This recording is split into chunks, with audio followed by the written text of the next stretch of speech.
अमृत की धारा है धारा, जो देती दुखों से किनारा। ओम शांति। मुरली मंथन हम 4 हिस्सों में करेंगे: ज्ञान, योग, धारणा और सेवा।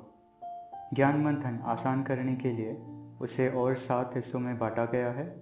पहला है परमात्मा, दूसरा है आत्मा, तीसरा है त्रिलोक और त्रिमूर्ति, चौथा है कल्पवृक्ष, पांचवा है सृष्टि चक्र, छठा है भारत के उत्थान और पतन की कहानी या फिर सीढ़ी, और सातवां है गीता का भगवान। आज 20 अगस्त 2020।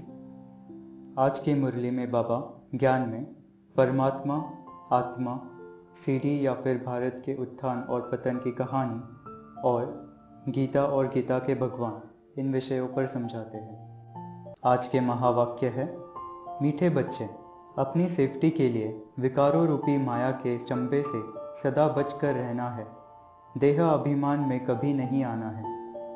ज्ञान में पहले है परमात्मा। शिव बाबा के लिए ऐसे नहीं कहेंगे, बछड़ेवाल है। आत्माएं और बाप दोनों अनादि हैं।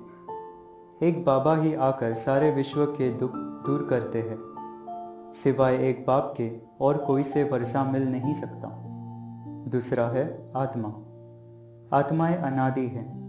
आत्मा का घर है मूल वतन। अभी बाप से शांति और सुख का वर्षा आत्माओं को ही मिलता है। तीसरा है सीढ़ी। आजकल सेफ्टी भी मुश्किल है। स्वर्ग में तो हर एक की सेफ्टी है। कहाँ न कहाँ विकारों रूपी माया के चंबे में फंस पड़ते हैं। अभी तुम आत्माओं को यहाँ पढ़ाई, सत का संग मिल रहा है। यहाँ ही दुखधाम से पार सुखधाम में जाना है। वहाँ पुण्य आत्माएं ही रहती है। हमको अभी पुण्य आत्मा बनना है। यह दुनिया अभी बदल रही है। इस पुरानी दुनिया का विनाश हो रहा है। मनुष्यों को भी बदलना है। मनुष्य से देवता बनना है। नई दुनिया में जरूर दैवी गुणों वाले मनुष्य चाहिए। इन बातों को दुनिया नहीं जानती। अभी तुम बच्चों को बाप समझा रहे हैं। बाकी दुनिया तो है झूठी, इसलिए सच की नैया को हिलाते रहेंगे। तूफान तो आते हैं ना। सबसे पहले नंबर में तूफान आता है देह अभिमान का। इसने ही सबको पतित बनाया है। तब तो बाप कहते हैं काम महाशत्रु है। कुमार कुमारियों के लिए तो बहुत सहज है, इसलिए नाम भी गाया हुआ है कन्हैया। अभी तुम इस पढ़ाई से पटरानी बन रहे हो। इसमें पवित्रता भी मुख्य है। ड्रामा अनुसार तुमने भक्ति बहुत की है। भक्तों को फल देने के लिए ही बाबा आए हैं। रावण राज्य में तो विकर्म होते ही हैं। तुम पुरुषार्थ करते हो सतोप्रधान दुनिया में जाने का। जो पूरा पुरुषार्थ नहीं करेंगे तो सतों में आएंगे। बाप आए ही है नई दुनिया स्थापन करने। तुम भी कर रहे हो। जो स्थापन करेंगे वह पालना भी करेंगे। जमुना का कंठा था जहाँ रासविलास आदि करते थे। वहाँ तो बड़े बड़े महल होते हैं। हमको ही जाकर बनाने हैं। हम अब घर जाते हैं जहाँ जन्म हुआ था, मूल वतन में। मनुष्य इतनी भक्ति करते हैं मुक्ति के लिए, परंतु ड्रामा में पार्ट ऐसा है जो वापस जाने को कोई को मिलता नहीं। उन्हों को आधा कल्प पार्ट जरूर बजाना है। हमारे अब 84 जन्म पूरे होते हैं। अब वापस जाकर फिर राजधानी में आना है। हम अशरीरी आए थे, फिर अशरीरी बनकर जाना है। बाप के सिवाय दूसरा कोई याद न रहे। ऐसा जल्दी हो जाए तो फिर लड़ाई भी जल्दी लगे। यहाँ तो कितना दुख है।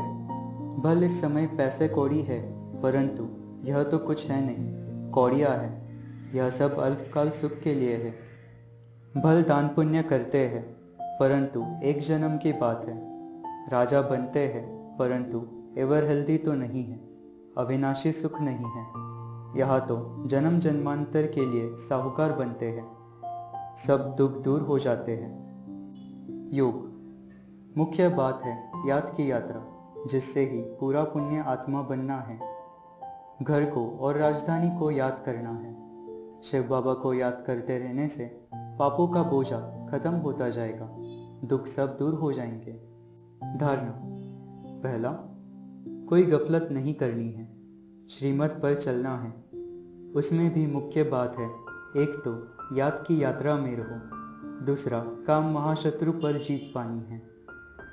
दूसरा, बाबा अभी पटरानी बनाते हैं, इसमें मुख्य पवित्रता चाहिए, पवित्र रहना है।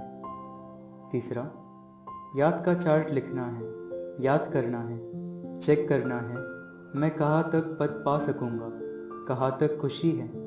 हमको सदैव खुशी क्यों नहीं होनी चाहिए जबकि ऊंचते ऊंच बाप के बने हैं। चौथा, जीते जी मरना है, देह सहित देह के सब संबंध छोड़ अपने को आत्मा समझ शिव बाबा का बन जाना है, बाप के सिवाय दूसरा कोई याद न रहे।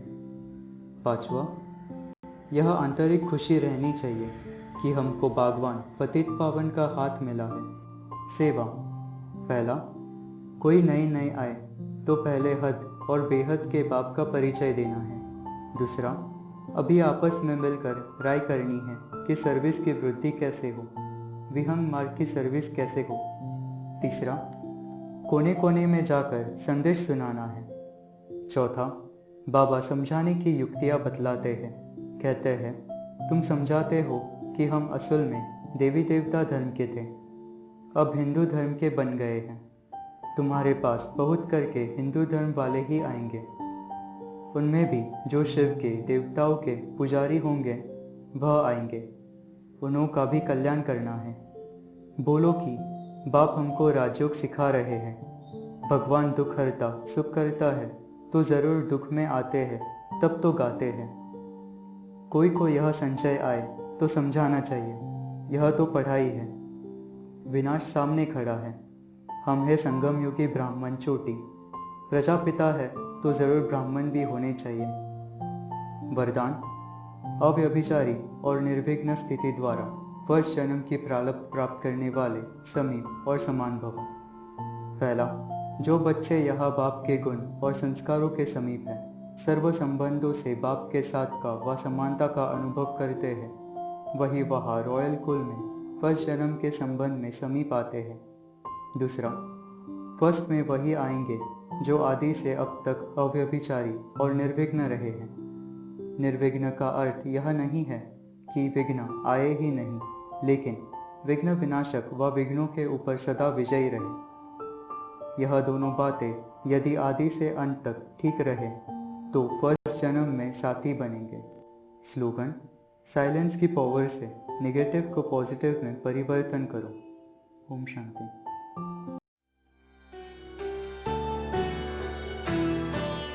मुरली अमृत की धारा है धारा, जो देती दुखों से किनारा। मुरली अमृत की धारा है धारा, जो देती दुखों से किनारा।